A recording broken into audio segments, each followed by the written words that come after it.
you do want me, give me a little sugar. If you don't want me, don't leave me on. Hola guys, it's Katie. Welcome back to Steal the Spotlight. Today I'm trying out another style of chatty video. Surprisingly enough, you seem to like the last one, which was like a fashion week recap sort of thing. I'll link it in the card above if you were interested. But this time around, I'm going to be talking about my style inspirations and fashion favorites. It's not going to be the sort of favorites where like I hold up a piece of clothing. It's more the inspiration I'm finding from videos, past decades, social media accounts, all that sort of thing. So hopefully I don't ramble on for too long. So my first inspiration is kind of weird just because it's an actual activity you do, and it's to go thrifting. I find this really inspiring because you are more or less walking into this space full of clothes that people have deemed unworthy for their own wardrobe, and you're trying to make it work for you. So it's almost challenging yourself creatively to see these pieces in a new light. And for me, I also feel it inspires me to try out new styles that I wouldn't usually. So it really helps just push you out of your comfort zone, which I think is a great thing in fashion. We get caught up in our own little style bubble sometimes.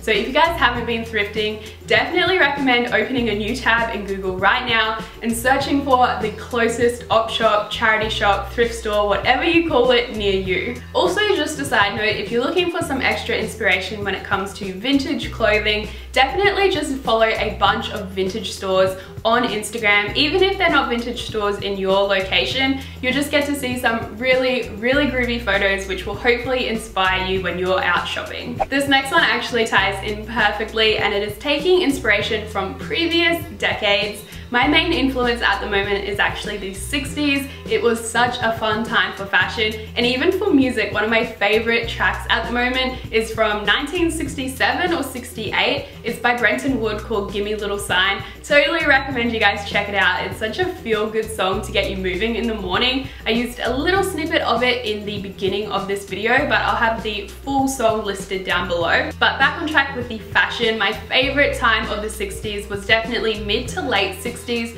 which was around about the time that Twiggy first hit the scene. Oh my goodness, she is so great for 60s inspo. But don't forget about the other style icons of that era as well, such as Mary Quant, Eddie Sedgwick, Jean Shrimpton was a huge one, Patty Boyd, and if you are looking for photography inspo, David Bailey is an awesome one for black and white shots. I think the bottom line with the 60s was they weren't afraid to have fun. There were bright colors, patterns, the skirts got shorter and shorter. I don't know, I just think it's a real inspiration to have fun with fashion rather than taking things too seriously. But I am going to do a full video on 60s outfits really soon. I am so excited. I've had so much fun planning it. I've even been brainstorming with my nan because she was like in her prime in the 60s, so it's so cool to have her input on it as well. But I cannot wait to film it for you guys, so do stay tuned for that one. Keeping on the theme of fun, if you guys have not seen the Fashion Week street style snaps from SEOUL yet, you have to check it out.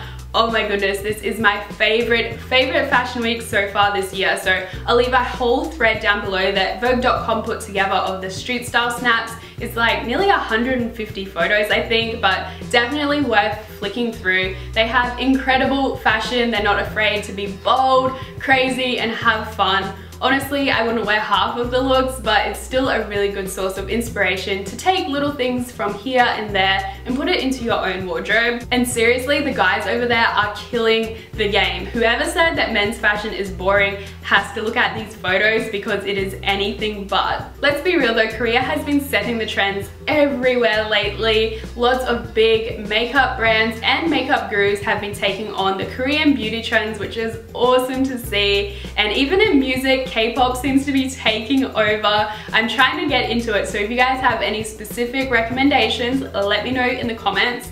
And of course, in the fashion scene, it's not just the fashion designers at Fashion Week, it's also just their everyday retailers. I don't know if you guys have seen Style Nanda, but I am obsessed. Definitely check out their Instagram because even if you don't want to buy from the website, it's just a great source of inspiration to see how they style everything. Since I did mention Instagram, I thought I would tell you guys another 2 accounts that I would definitely recommend following. The first one is Opening Ceremony, which is of course another brand, but they do carry a lot of different designers.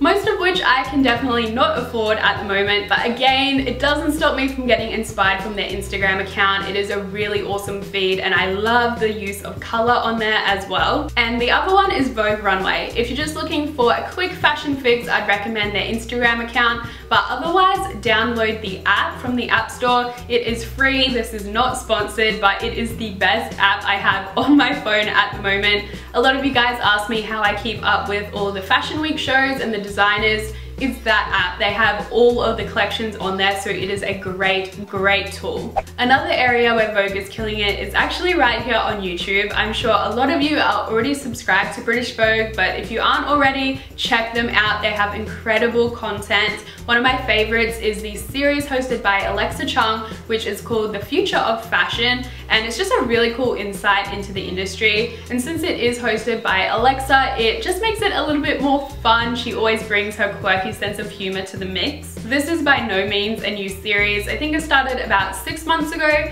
They did a first season and it was so popular that they have brought it back, and this time Alexa is actually in New York, so it gives you a slightly different perspective, but she just covers all different topics. You've got fashion journalism, trend forecasting, the designers, PR, a little bit of everything, so you really do get a great insight. And they also have a lot of big names on there, so the interviews are great. Highly recommend watching this when you don't have much else on, so you can just binge watch it all at once.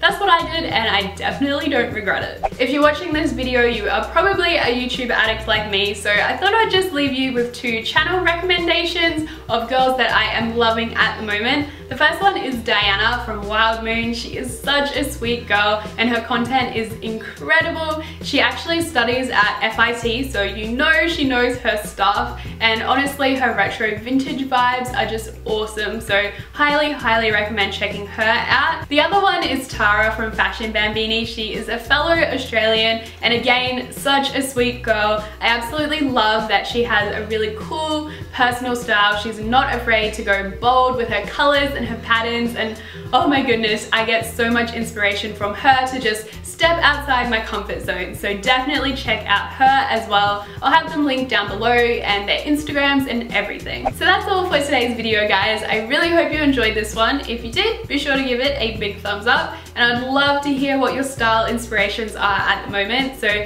leave me a comment down below letting me know. Hopefully I'll chat to you there. Otherwise, I might see you on my Instagram at Steal the Spotlight.